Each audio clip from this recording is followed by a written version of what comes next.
Halo semuanya, perkenalkan saya Fania Triksi dengan NPM 2020-11-0008 akan mempresentasikan mengenai paper saya yang berjudul Penggunaan dan Pemanfaatan Komunikasi Seluler di Era Modernisasi. Di sini terdapat 9 pembahasan mulai dari pendahuluan, standar teknologi, tujuan dari komunikasi seluler dan implementasi layanan, seluler dan nirkabel, perangkat genggam, komputasi nirkabel, M-Commerce, protokol atau standar yang bersaing, dan juga layanan seluler. Yang pertama ada pendahuluan. Komunikasi seluler itu merupakan teknologi nirkabel yang menggunakan sejumlah besar menara seluler di seluruh kota untuk menyediakan jangkauan seluler. GSM, UMTS, LTE adalah beberapa contoh dari teknologi komunikasi seluler. Komunikasi seluler juga memungkinkan teman dan anggota keluarga Anda untuk tetap berhubungan, terlepas dari jarak atau lokasi, melalui pesan teks, pesan gambar, teknologi internet baru, email, dan layanan jarak jauh. Kita dapat berbicara, mengirim gambar, video, dan membaca email dalam sekejap waktu. Selanjutnya, terdapat standar teknologi. Dalam dunia internet, terdapat beberapa karakteristik standar. Antara lain, yang pertama ada a single standard. Untuk dapat berbicara satu dengan yang lain di internet melalui jaringan komputer, tidak hanya membutuhkan sebuah batasan fisik, tapi juga perlu sebuah bahasa yang umum. Yang kedua, ada distributed and packet switch, yaitu sebuah paket pengiriman data secara luas ke semua jaringan di internet. Dan yang ketiga, ada a common good, yaitu standar di internet seperti TCP atau IP dan HTML yang merupakan standar sistem coding dari World Wide Web. Nah, selain itu, dalam bidang teknologi telekomunikasi, juga terdapat beberapa standar yang diberlakukan sebagai berikut. Yang pertama ada Asymmetric Digital Subscriber Line, yaitu teknologi modern untuk komunikasi multimedia komunikasi data yang berkecepatan tinggi yang memanfaatkan kabel twisted pair, kabel telepon yang telah eksis.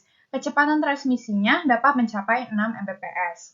Yang kedua ada Hyper Fiber Coax, yaitu salah satu jenis jaringan yang memadukan kabel koaksial dengan kabel fiber yang digunakan untuk mengirim data, gambar, suara, atau layanan multimedia.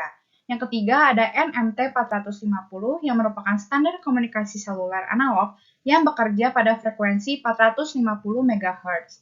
Yang keempat ada TACS, yaitu standar komunikasi seluler analog yang serupa dengan AMPS, hanya bekerja pada frekuensi 900 MHz. Dan yang kelima ada DCS 1800 yang merupakan standar komunikasi seluler digital yang bekerja pada frekuensi 1800 MHz. Lalu yang ketiga ada tujuan dari komunikasi seluler dan implementasi layanan. Nah, terdapat 3 pilar dalam strategi untuk mencapai pertumbuhan komunikasi seluler, yaitu ada multimedia service, ubiquitous service, dan global service. Yang pertama, multimedia service, yaitu yang diharapkan dapat mendiversifikasi layanan dan meningkatkan volume lalu lintas dengan mengubah layanan yang berorientasi suara tradisional ke layanan yang berpusat pada data teks, gambar, dan layanan non-suara lainnya. Sementara untuk ubiquitous service bertujuan untuk memperluas objek layanan komunikasi yang selama ini terbatas pada manusia saja. Jadi ingin diperluas agar bisa melayani berbagai macam kebutuhan komunikasi. Dan untuk global service adalah tentang penerapan layanan multimedia yang distandarisasi dalam skala dunia. Tujuannya itu adalah untuk mencapai mobilitas global. Selanjutnya yaitu mengenai seluler dan nirkabel serta perangkat genggam. Mobile dan stasioner menunjukkan kemampuan untuk mengakses saat perangkat bergerak, sedangkan nirkabel dan kabel adalah kemampuan untuk mengakses perangkat yang tidak terhubung secara fisik dengan jalur kabel. Nah, ada juga berikut perangkat genggam yang dapat dikategorikan berdasarkan aplikasi, yaitu yang pertama ada asisten digital pribadi, yang merupakan perangkat genggam seluler kecil yang menyediakan komputasi dan penyimpanan informasi, kemampuan pengambilan untuk penggunaan pribadi atau bisnis, dan perangkat ini juga dapat menyimpan kalender jadwal dan informasi buku alamat. Yang kedua ada telepon pintar yang merupakan telepon nirkabel dengan kemampuan teks dan internet. Yang ketiga ada tablet PC, yaitu generasi komputer portable baru dari Microsoft untuk menggabungkan fleksibilitas notepad kertas dengan atribut terbaik dari PC notebook yang kuat. Dan yang keempat ada pager, yang merupakan perangkat telekomunikasi kecil yang menerima dan mengirim sinyal peringatan pesan singkat. Selanjutnya ada mengenai komputasi nirkabel dan m-commerce. Untuk komputasi nirkabel atau wireless local area network adalah teknologi yang memungkinkan pengguna untuk menerima data.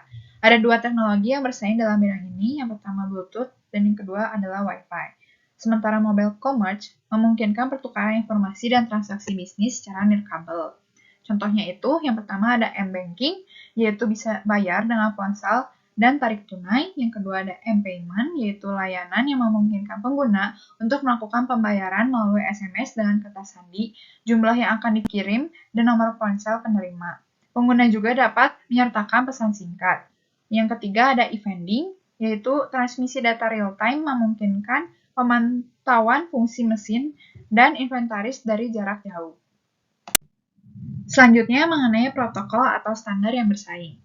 Generasi pertama itu ada analog, yaitu konsep pertama yang diperkenalkan ke pasar pada tahun 1978 menggunakan jaringan seluler analog. Untuk generasi kedua, yang pertama ada digital, yaitu transmisi digital yang merupakan komunikasi pulsa listrik on and off. Yang kedua ada code division multiple access yang merupakan pendekatan spektrum tersebar untuk transmisi digital. Yang ketiga ada time division multiple access yang merupakan teknologi interface udara digital yang dirancang untuk meningkatkan kapasitas saluran dengan memotong sinyal menjadi beberapa bagian dan menetapkan masing-masing ke slot waktu yang berbeda. Masing-masing ini berlangsung sepersekian detik. Dan yang keempat ada Global System for Mobile Communication yang merupakan jenis jaringan nirkabel TDMA digital dengan enkripsi. Dan untuk generasi ketiga, yaitu sebagai standar baru yang menjanjikan untuk menawarkan kapasitas yang lebih tinggi dan program data berkecepatan tinggi hingga 2 MB yang merupakan jaringan 3G. Yang terakhir ada mengenai layanan seluler. Ada beberapa kunci utama dalam layanan seluler. Yang pertama ada mobilitas yang merupakan keunggulan utama layanan seluler. Pengguna tuh bisa mendapatkan informasi apa saja yang mereka inginkan, kapanpun dan dimanapun melalui perangkat seluler yang mendukung internet. Lalu ada keterjangkauan, yaitu melalui perangkat seluler, badan usaha atau pemerintah dapat menjangkau pelanggan di mana saja dan kapan saja. Pengguna ini juga bisa membatasi jangkauannya gitu untuk orang-orang tertentu saja. Lalu ada lokalisasi, dengan tersedianya informasi lokasi, banyak layanan berbasis lokasi yang dapat disediakan.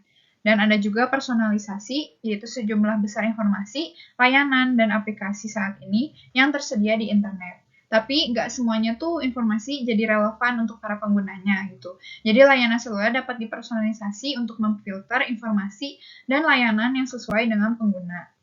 Lalu ada juga beberapa teknologi utama yang membuat layanan seluler menjadi kenyataan. Yang pertama ada GSM yang beroperasi di 900 dan 1800 MHz sebagai dasar untuk teknologi jaringan lain. Lalu ada SMS yang memungkinkan pengiriman dan penerimaan teks pesan ke dan dari ponsel. Lalu ada WAP yang dirancang khusus untuk menyampaikan informasi web ke seluler terminal.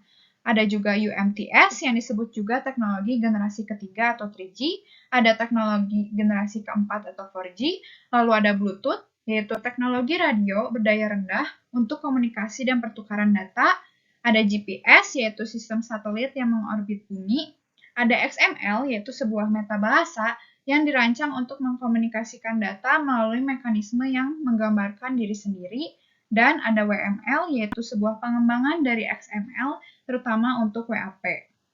Dan yang terakhir, ada layanan seluler yang diklasifikasikan menjadi beberapa kategori. Yang pertama ada B2B seluler, yang dapat mencakup transaksi seluler di dalam dan antar organisasi. Lalu ada C2C seluler, di mana individu dapat menggunakan ponselnya untuk mencari pembeli potensial. Dan yang terakhir ada M-Government, yaitu perpanjangan dari e-government pada saat internet menjadi nirkabel. Sekian presentasi dari saya, terima kasih.